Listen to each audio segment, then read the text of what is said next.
Mr. Trump launched a series of blistering attacks against Meghan in an interview with Nigel Farage set to air at 7 p.m. on GB News. Among the accusations made against the Duchess of Sussex, the former U.S. leader said he thinks Meghan was very disrespectful to the Queen. While Mr. Trump's words could be seen as an extraordinary attack against Meghan, one royal commentator doesn't believe it will be a cause of concern for the palace as she is no longer a senior member of the firm. During the interview, Nigel Farage said, "Someone you may not think is quite as wonderful as a recent British export to America. And I think we're kind of quite pleased to have got rid of him really. It's Prince Harry, of course, and Meghan. Living over here being not only disobliging about you at every given opportunity, but actually the entirety of the conservative movement.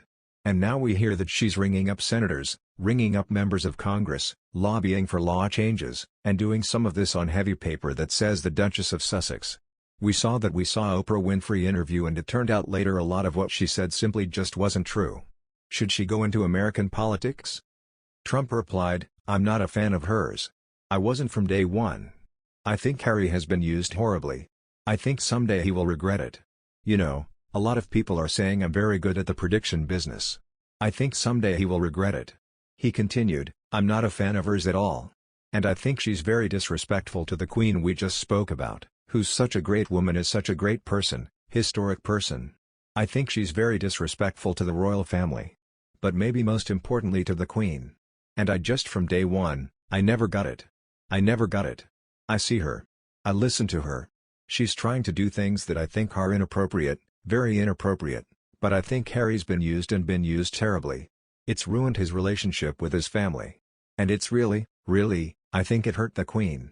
Mr. Farage added, "And you can't use a royal title and get involved in American affairs." Mr. Trump stated, "I didn't know she was doing that, but it's not appropriate."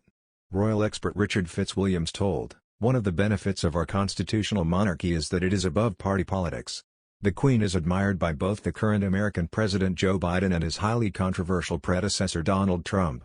This is a very considerable bonus in the special relationship between Britain and the world's most powerful nation.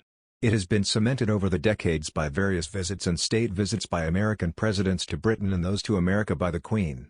The views expressed by Donald Trump about Meghan, Duchess of Sussex, are unlikely to be of concern to the palace, as she is no longer a senior working member of the royal family. Their mutual antipathy has long been well known. It was first publicly expressed when she called him divisive. Few, surely, could disagree." Mr. Fitzwilliams then touched upon speculation, also discussed by Mr. Farage and Mr. Trump. Meghan may be interested in entering the political arena. Referring to the sit-down interview of the Duke and Duchess of Sussex with Oprah Winfrey aired in March, he said, "It has long been rumored that she might seek to enter American politics, and I have always felt that, if so, the inconsistencies and inaccuracies in her and Harry's interview on Oprah would come back to haunt them. This did harm the monarchy, both at home and abroad. Yet issues such as paid parental leave, which Meghan is currently campaigning for, are surely admirable. The only thing the Sussexes and Donald Trump seem to me to have in common is unpredictability. However, the palace is not likely to be concerned and certainly will not be involved in any antagonism between them.